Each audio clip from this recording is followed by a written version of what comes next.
କିଛି ଲୋକ ଅଛନ୍ତି ସେମାନେ ଭାବନ୍ତି ଯେ ଭଗବାନଙ୍କୁ ତ ମୁଁ ଏତେ ଡାକୁଛି ଆଉ ଏତେ ଡାକିଲା ପରେ ଆହୁରି ବେଶୀ ମୋର ଖରାପ ହେଉଛି କାହିଁକି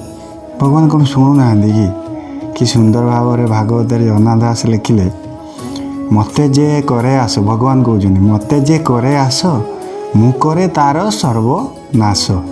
ସର୍ବନାଶ କଲା ପରେ ଯେ ମୋତେ କରେ ଆସ ମୁଁ ହୁଏ ତାର ଦାସାନୁଦାସ ବୁଝିପାରିଲେ ଆଗେ ମୋତେ ଡାକିବ ମୁଁ ତାର ସର୍ବନାଶ କରିବି କାରଣ ମୁଁ ଦେଖିବି ସେ ମୋର ସଚ୍ଚୋଟ ଲୋକଟା କି କିଏ ତାପରେ ଯେତେବେଳେ ମୁଁ ଜାଣିପାରିବି ଯେ ସର୍ବନାଶ କଲା ପରେ ସେ ଲୋକ ମୋତେ ଆଶା କରିଛି ମୋତେ ବିଶ୍ୱାସ କରିଛି ଭରସା କରିଛି ସେତେବେଳେ ମୁଁ ହେଇଯାଏ ତାର ଦାସାନୁଦାସ ଭଗବାନ ତୁମ ଦାସ ହେଇଯିବେ ତେଣୁ ହେ ସତାଗଣ ଆପଣ ଭଗବାନଙ୍କୁ